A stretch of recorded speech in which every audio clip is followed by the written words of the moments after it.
Hi everyone, so welcome to another educational video from Rich King Coaching. Today is going to be all about footwork, and we have a great series on footwork for you. I will stress that there's so much I could talk about on this topic, and there's so many different areas and aspects to work on and develop. So we will probably have quite a few different series on this. Today I'm going to do what I do best to simplify quite a few basic principles of good movement and what footwork you need to solve certain problems in the game. This first video is going to discuss, we're going to discuss and explain a lot about the split step, basically the first movement from the tee. Now, in many different sports you hear the terminology of split step. You hear a lot about different various ways to have a successful first movement in squash, for instance, from the tee. And I'm going to kind of explain the logic behind what is a good and effective split step and how it benefits you to be able to move better from the tee in that first reactive moment from when your opponent hits the shot. Now, first of all, a split step is a reactive movement from when your opponent hits the ball. So please make sure that you are tracking the ball at all times and you are watching your opponents and responding to when they hit the ball, because without being aware of the ball or reading your opponent, the brain is not going to transfer the correct signals to then respond to the exact speed or direction that the ball heads to, okay? I will stress also that movement, when it is successful, should be instinctive, it should be natural, more subconscious, but you will have to put in a lot of repetition, probably in your own time, to repeat the movements to make them more an ingrained motor skill from yourself, okay? So if you're practicing this split step movement in your own time or in a training environment where the pressure is off, great, just keep doing it, keep doing it. If you're playing matches or you're in a game scenario, the minute you're becoming conscious about your first movement for the tee or something else, you are not going to see where the ball's heading, and the likelihood is your movement's going to break down. So please just bear this in mind. You need to make sure that you put the repetition in your own hours, on court, in training scenarios, so that it then becomes a learned skill and you don't have to think about it anymore, basically. Movement has to be free, and it needs to be reactive with minimal thought, okay? So the split step, what is the principle of the split step? So I'm looking to get a sharp reaction from my feet to take me in the direction of where I want to go. Yes, that is one. But one of the biggest factors sometimes which people don't explain about is it's actually to give you better balance as you're moving towards the ball, to help you keep it controlled, particularly when you get into, say, your lunge before you hit the shot, okay? So what I'm going to show you to start off with is a little technique called the hip drop, because basically you should be standing on a T position here like so. The starting position, it's very common sense, is basically for your feet to be roughly hip shoulder width apart, okay? This is where your posture and your alignment is at its best, okay? If you go super wide, which some people teach, fine, you feel really balanced, but you're actually really static also.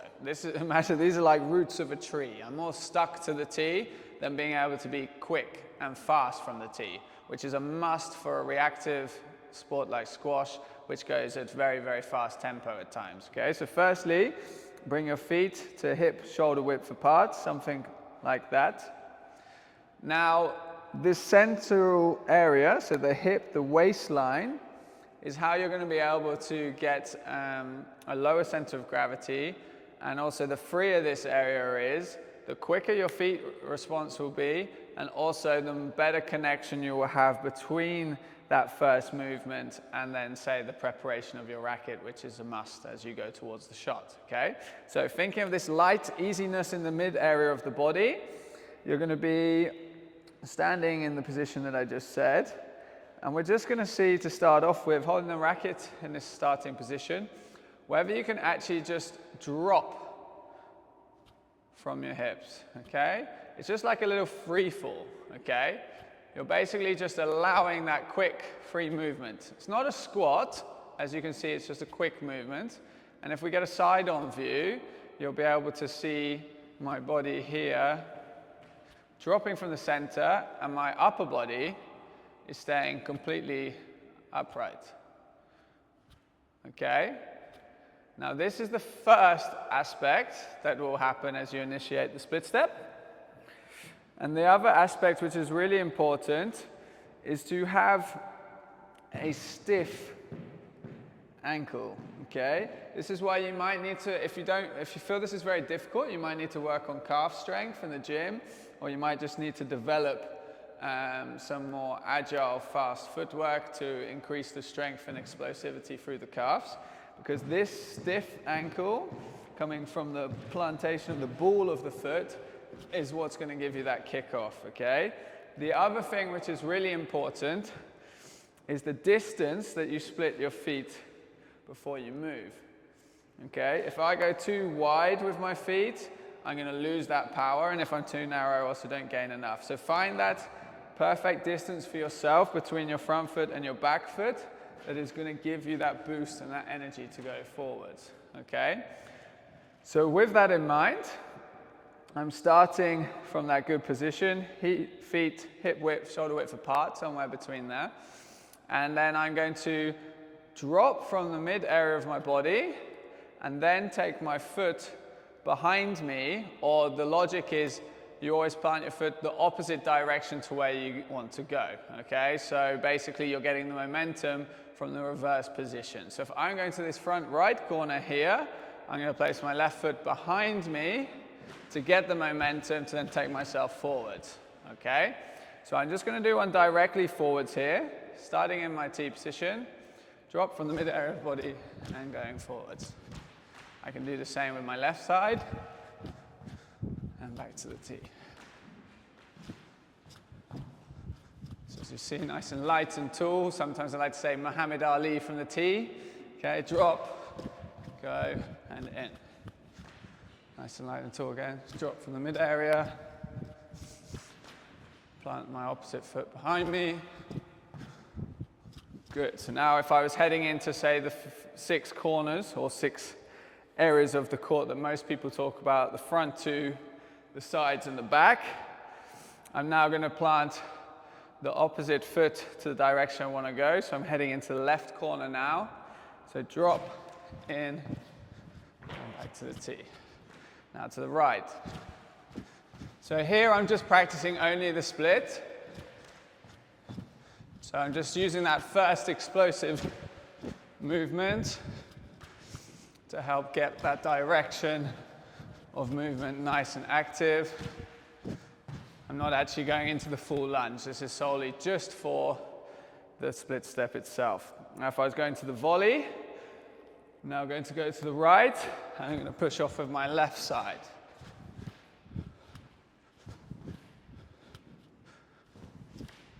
Reorganize myself on the tee, make sure I'm in the right position, and backhand.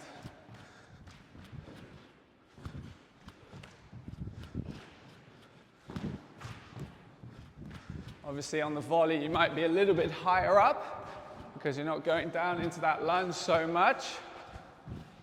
So it might not be quite dropping as much from the mid area of the body.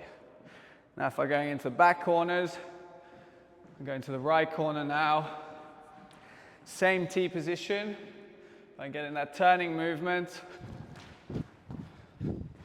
So as I split now and push off from the left side because I want to go to the right, I also drop and turn from my hips.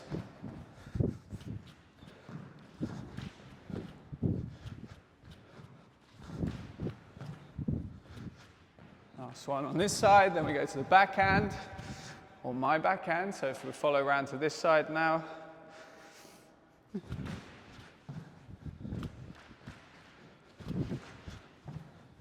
I'm ending up on left leg here, but you could also end up on right. As I said, the main focus is just the first movement.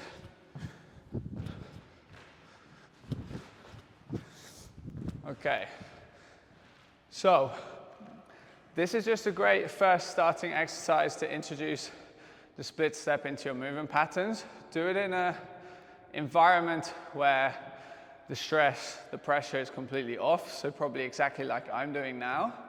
It's important to remember, organize yourself on a T, be in this aligned, good postural position, feet underneath your hips, upper body nice and tall, and keep yourself nice and relaxed, okay? If you're kind of really tense here, wider with your stance, any of this extra stress or tension is firstly probably going to create a bit of a blockage in the mid area of your body here and stop the feet from being nice and light. You could also start a little bit lighter on your toes like this if you feel like you need a little bit more buzz or activity to help you get that first movement. But make sure you stay organized on the T, light in the body, and then that first drop and go will become more successful. Okay, there's the first aspect to the split step and your first movement from the T. Thanks.